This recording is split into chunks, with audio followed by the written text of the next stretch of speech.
शङ्कर हृदय निवासिनी पार्वती परमेश्वरी शङ्कर हृदय निवासिनी पार्वती परमेश्वरी। ओम क्रीं बगलामुखी वरदे सर्व सौभाग्य प्रदायिनी समस्त भक्तानां सर्व अभीष्टं साधय साधय क्रीं ओम स्वाहा। ఇది ఏమిటి అని మీకు అర్థమయ్యే ఉండే అవకాశం లేదని నాకు అనిపిస్తోంది. ఎందుకంటే మీరు జాతకం చూసేటప్పుడు లేదా మీ జాతకంలో ఈ రాశి నవాంశం ఈ 2 కుండలీలు మాత్రమే అధికంగా ఉంటాయి. కొన్నింట్లో భావాలు అనే భిన్నమైన కుండలీలు కూడా ఉంటాయి. అది మనకి నిజంగానే అవసరం లేదని. రాశి నవాంశం ఇవి ఖచ్చితంగా అవసరం. వాటి తర్వాత వీటిని అష్టవర్గం అని పిలుస్తారు. అష్టవర్గం అని అష్టక వర్గం అని దీనిని చెప్పవచ్చు. ఇది చంద్రుడు అష్టవర్గం చంద్రాష్టక వర్గం, సూర్యుడి అష్టవర్గం సూర్యాష్టక వర్గం, బుధ అష్టవర్గం శుక్ర అష్టవర్గం, కుజ అంటే అంగారం అష్టవర్గం, గురు అష్టవర్గం, శని అష్టవర్గం.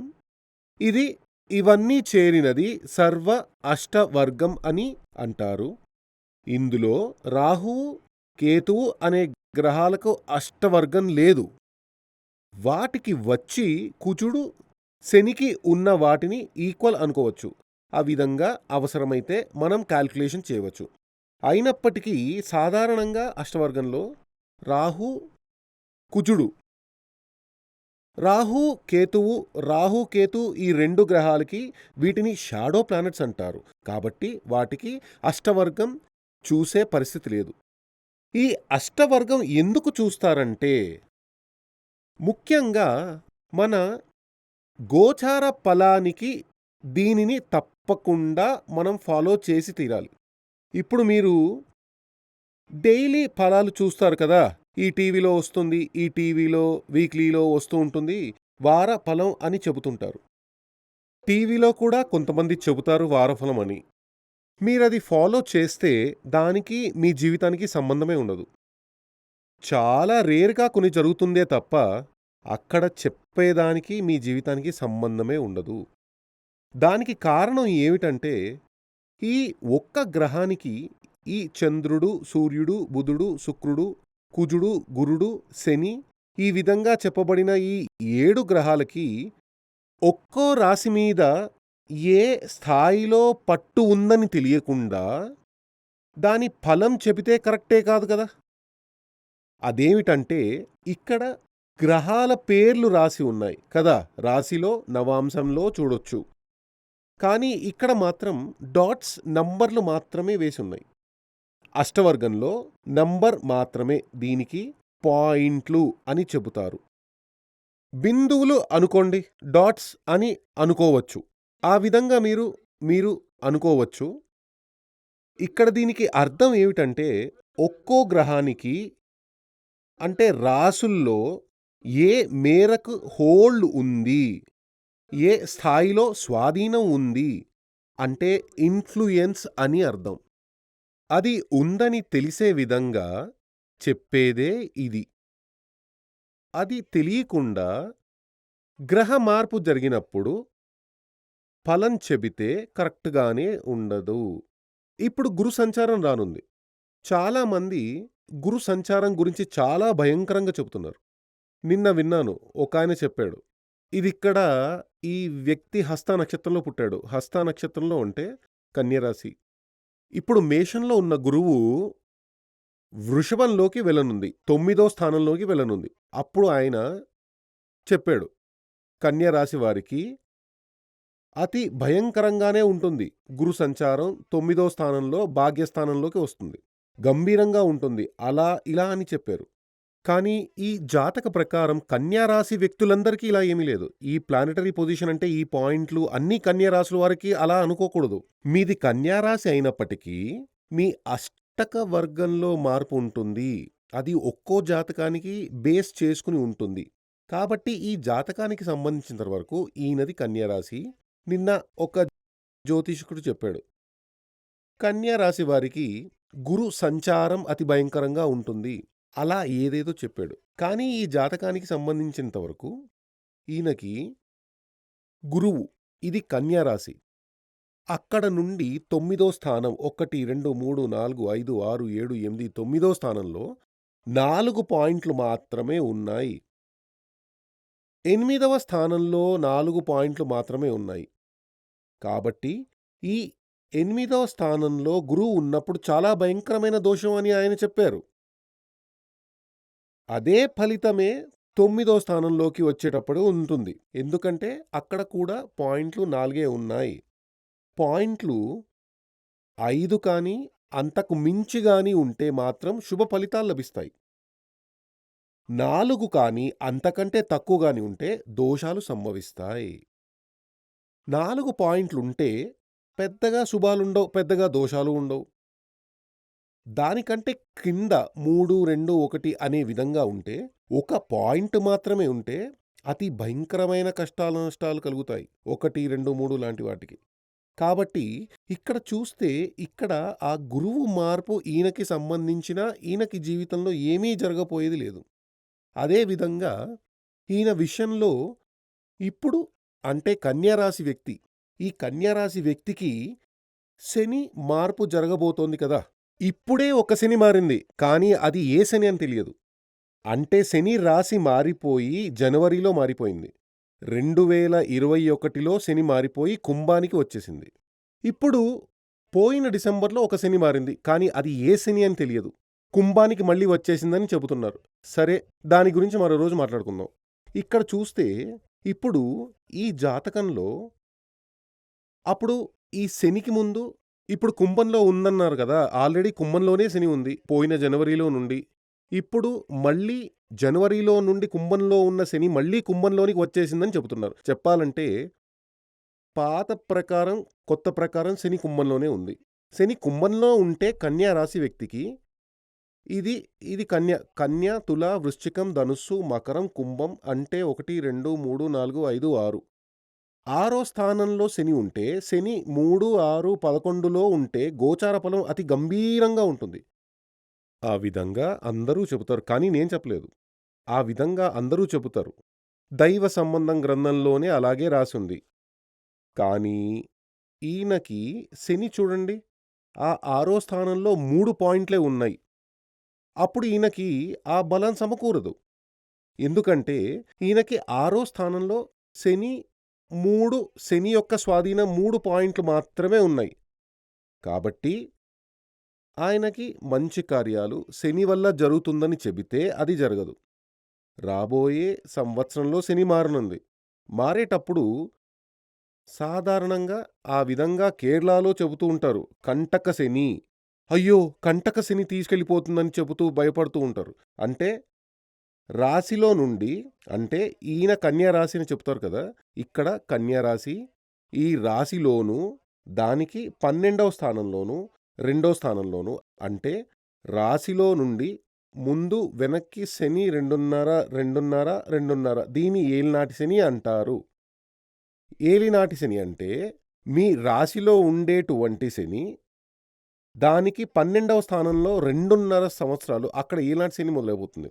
రాశిలో వచ్చేసింది. దానికి పేరు జన్మశని. 2వ స్థానంలోకి శని మారినప్పుడు పోయే శని అంటారు. అదేవిధంగా 2.5, 2.5, 2.5 3 2.5 చేసినప్పుడు దాని ఏలినాటి శని అని పేరుతో పిలుస్తారు. కంటక శని అంటే రాశిలో నుండి 1, 2, 3, 4 స్థానంలో, రాశిలో నుండి 4వ స్థానంలో, 7వ స్థానంలో, 10వ స్థానంలో శని ఉంటే దానినే కంటక శని అంటారు. ఏలినాటి శని లాగా కాకుండా, ఏలినాటి శని కంటే దోషం కలిగినదే కంటక శని అని కేరళలోని జ్యోతిష్యులు చెబుతారు. వాళ్ళు ఎలా చెబుతారంటే కంటక శని తీసుకెళ్ళిపోతుందని, అంటే వాడిని ఎత్తుకెళ్ళిపోతుందని, వాడిని పైకి తీసుకెళ్ళిపోతుందని. కానీ అక్కడ కూడా ఈ జాతకంలో క్లారిఫికేషన్ చూద్దాం. ఈయన కన్య రాశి. అప్పుడు ఇదే కన్య, శని.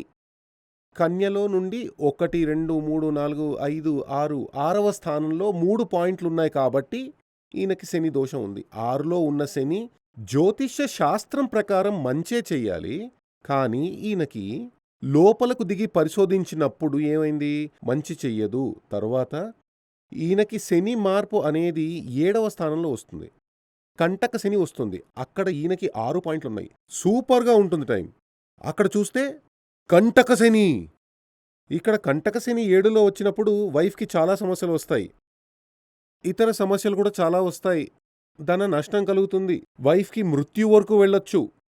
వైఫ్‌కి ఆపరేషన్ చేయాల్సి రావచ్చు. అదేవిధంగా మీకు బిజినెస్ పార్ట్నర్ ఉంటే వాళ్ళతో మీకు పెద్ద గొడవ వస్తుంది. ఇలా చాలా సమస్యలు వస్తాయని చెబుతారు. కానీ ఈ జాతకం ప్రకారం ఈయనకి ఇక్కడ పాయింట్లు 6 ఉన్నాయి కాబట్టి కంటక శని మంచి ఫలితాలనే ఇస్తుంది. అప్పుడు ఈ విధంగా ఉన్న శాస్త్రాలు డీప్‌గా తెలియకుండా ఫలం చెప్పడం వల్లే జ్యోతిష్య శాస్త్రాన్ని ఎవ్వరూ గౌరవించడం లేదు, నమ్మడం లేదు. దానికొక కారణం, ముఖ్యమైన ఒక విషయం చెబుతాను. ఏమిటంటే ఒక టైంలో కంచి మఠాధిపతి జయేంద్ర సరస్వతి స్వామి నాకు మానస గురువు. నాకు చాలా ఇష్టం ఆయనంటే. ఒక టైంలో ఆయన జాతకం చూడాల్సిన పరిస్థితి వచ్చింది. అప్పుడు నేను చెప్పాను, స్వామి మీకు చెప్పడానికి కొంచెం సంకోచంగా ఉంది. మీ జాతకం ప్రకారం మీకు 3 సంవత్సరాల తర్వాత ఆ టైంలో ఆయనకి గురువు మార్పు రానుంది. 3 ఏళ్ల తరువాత ఆ గురువు మార్పు సమయంలో మీకు గురువు మారేటప్పుడు జైలు వాసం రానున్నది. మీ జాతకంలో అలాగే ఉంది. పెద్దాయన పెద్ద పెద్దగా నవ్వేశారు. ఆ మఠమే బిత్తరపోయేలా. నాకు జైలు వాసమా? అక్కడున్న అందర్నీ పిలిచి చెప్పారు. నంబూతిరి ఏమన్నారో తెలుసా? అన్నారు. ఆ తర్వాత దాని గురించి చాలాసార్లు పెద్దాయనకి దగ్గర వెళ్ళినప్పుడల్లా ఈ విషయం చెప్పేవాణ్ణి. అలాగే లెటర్ రాసి పంపేవాణ్ణి. ఇండియా టుడేలో కూడా ఒక కాలంలో రాశాను. దాన్ని చూసి కొంతమంది వచ్చి నాతో గొడవ చేశారు. దానికి కారణం ఏంటంటే ఈ అష్టక వర్గం లెక్కించి చెప్పడం వల్లే. ప్లస్ ప్రశ్న కూడా పెట్టి చూశాను. ఈ రాశి నవాంశం మాత్రమే కాకుండా ఇది ఎలాగంటే మీకు ఏదైనా వ్యాధి ఉంటే దానికోసం ఎక్స్‌రే తీయడం లాంటిది. మన యొక్క జీవితంలో ఒక ఎక్స్‌రే, ఒక వ్యాధి ఉంది, హాస్పిటల్ వెళ్ళాం, ఒక ఎక్స్‌రే తీశారు. ఇది స్కాన్ చేయడం లాంటిది. CT scan. టోటల్‌గా బాడీని స్కాన్ చేయడం. అప్పుడు మన లైఫ్ సంబంధించిన స్కానింగ్ ఇందులో జరుగుతుంది. ఖచ్చితంగా చాలా చక్కటి ఫ్యూచర్ గురించి మనకి బాగా తెలుస్తుంది. కాబట్టి ఈ విధంగా శాస్త్రం చదివిన ఆచార్యుల వద్దకే మీరు వెళ్ళాలి. అప్పుడే మీకొక క్లారిటీ వస్తుంది. నేను చెప్పిన విషయాలు జరిగిన తర్వాత పెద్దాయన, కంచి మఠాధిపతిగా ఉన్న పెద్దాయన నాకు రాజగురు అని ఒక బిరుదు ఇచ్చారు. పెద్దాయనే ఒకసారి నన్ను పిలిచారు. నేను అక్కడికి వెళ్ళాను. అక్కడికక్కడ ఒక ఫంక్షన్ చేశారు. ఆ ఫంక్షన్‌లో రాజగురువు స్టేజిలో అనౌన్స్ చేసినప్పుడే నాకు తెలిసింది రాజగురువు అని. ఆ అవార్డు తీసుకుని బయటకు వచ్చేసి పెద్దాయనతో నేను మాట్లాడినప్పుడు పెద్దాయన అడిగాను, స్వామి ఇప్పుడు మనకి రాజులు, రాజ్యాలు లేరు, రాజపాలన లేదు. ఇలాంటి కాలంలో రాజగురు అనే బిరుదు ఇచ్చారే, నన్ను అవహేళన చేస్తున్నారు కదా, గేలి చేస్తున్నట్లుగా ఉంది అని అన్నాను. ఎందుకలా భావిస్తావు? నువ్వు నా జాతకం చూసి నాకు జైలు వాసం కలుగుతుందని చెప్పిన తరువాత ఇండియాలో ఉన్న పెద్ద పెద్ద నాకు తెలిసిన జ్యోతిష్యులందరికీ చూపించాను. 15 మందికి చూపించాను. ఎవ్వరూ అది చెప్పలేదు. నువ్వొక్కడివే చెప్పావు. అప్పుడు గురువుల్లో నువ్వు రాజువి. ఆ భావనే నా మనసులోకి వచ్చింది. ఆ ఆలోచనతోనే నేను ఈ బిరుదిచ్చాను అని అన్నారు. అప్పుడు అది చెప్పేలా చేసింది ఏమిటంటే, నేను పెద్దాయన జాతకం చూసి ఆ మాట గట్టిగా చెప్పేలా చేసింది. ఏమిటంటే, నేను ఈ అష్టవర్గం చూడడం వల్లే. ఇదివరకే ఒక వీడియోలో రాహుల్ గాంధీ జాతకం గురించి చెప్పాను. అందులోనూ అష్టవర్గం చూసి, అష్టమంగళ ప్రశ్న పెట్టి చూసి, ఆ తర్వాత మాత్రమే ఆ సోనియా గాంధీకి, ఆయనకి సంబంధించిన అందరికీ ఆ లెటర్ రాసి పంపాను. కాబట్టి ఊరికే ఒక జాతకం చూసేసి ఏదో ఒకటి రాసి పంపడం కాదు. మీరు ఈ గురు సంచారం, శని సంచారం లాంటి పుస్తకాలు చూస్తారు కదా, అవి కొన్ని చదివి చూడండి. జరిగిన 5 సంవత్సరాలుగా ఇక్కడ సూర్యమంగళంలో 60 మంది పనిచేస్తున్నారు. అందులో బాగా చదివి జ్ఞానం కలిగిన పురోహితులున్నారు. ఆఫీస్ స్టాఫ్ ఉన్నారు. వాళ్లతో నేను 5 సంవత్సరాల ముందే చెప్పాను, ఈ బుక్ తీసి చదవండి. చదివి ఒక పరిశోధన చెయ్యండి. అవన్నీ జరుగుతున్నాయో లేదో ఒక నోట్ రాసి నాకివ్వండి. కానీ ఒక్కో సంవత్సరంలో ఆ గురు సంచారం ముగిసేటప్పుడు, శని సంచారం 2.5 ఏళ్ళు ముగిసేటప్పుడు అందులో చెప్పినట్లుగా ఏం జరగలేదు అని చెప్పేవారు. అదేవిధంగా ఇక్కడికి వచ్చిన చాలామంది 25 ఏళ్లకు పైగా పర్మనెంట్గా ఇక్కడికే వచ్చి చాలామంది ఉన్నారు. వాళ్లతో చెబుతూ ఉంటాను, టైం ఉంటే రోజూ కొంచెం ఆస్ట్రాలజీ చూడండి. చూస్తే దాని గురించి కొంచెం రీసెర్చ్ చేసి చెప్పండి.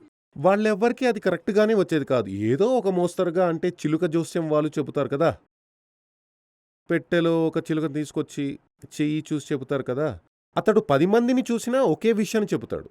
ఎందుకంటే అతనికి అదే తెలుసు. కొందరు వాళ్ళు కరెక్ట్గా చెప్పారని చెబుతారు, కొందరు ఏదో చెప్పారులే అని అంటారు. కొన్ని విషయాలు కరెక్ట్గానే ఉంటాయి అని చెబుతారు.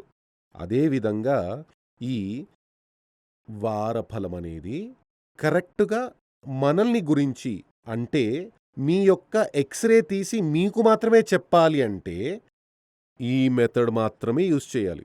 ఇందులో మరో విషయం కూడా ఉంది. గోచార ఫలం, వేద ఫలం, అంటే గోచార స్థానం, వేదస్థానం అనే 2 విషయాలు కూడా ఉన్నాయి. అవి తర్వాత ఒక వీడియోలో ఆ జాతకాన్ని రాసేసి మీకు వివరంగా చెబుతాను. ఇవన్నీ ఫాలో చేసి చదవండి. కొంచెం జ్ఞానం తెచ్చుకోండి, సంపాదించుకోండి. ఇవన్నీ చదివారంటే ఎందుకలా అని మరొక వీడియోలో చెబుతాను. మీకు రాహుకాలం మీరు క్యాలెండర్లో చూస్తారు కదా, మీరు ఈరోజు రాహుకాలం ఎన్ని గంటలకని అడగడానికి ఒక జ్యోతిష్యుడికి దగ్గర వెళ్తారా? లేదు, అందులో చూస్తే తెలుస్తుంది కదా. అదేవిధంగా మీ జీవితంలో మంచిదా చెడ్డదా జరగపోయేది, ఈరోజు ఏం జరుగుతుంది, ఇలాంటి విషయాలన్నీ మనమే తెలుసుకోవచ్చు. దానికి ఇది కొంచెం చదివితే చాలు. దీంతో పాటు ఒక చార్ట్ మీ దగ్గర, మీ యొక్క జాతకం ఆధారితమైనది.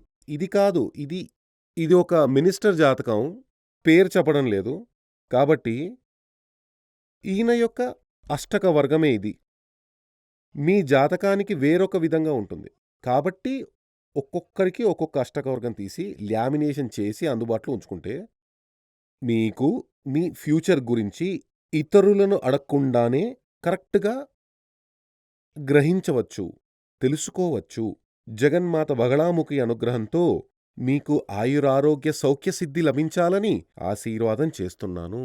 శ్రీ సూర్యమంగళం అద్వైత వేద విద్యాపీఠంలో తాంత్రిక పూజల్లో సిద్ధహస్తులైన ఎందరో ఆచార్యులు అమావాస్య, పౌర్ణమి రోజుల్లో ప్రత్యేక యాగాలు నిర్వహిస్తారు.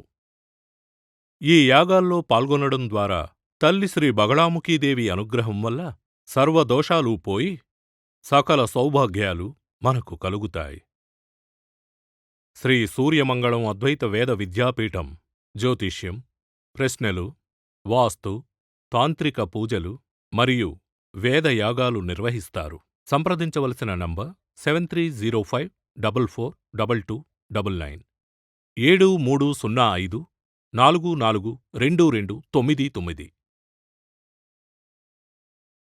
చెన్నై, కోయంబత్తూర్, బెంగళూరు, హైదరాబాద్, విజయవాడ, ఢిల్లీ, ముంబై, తిరునల్వేలి, టెక్సాస్.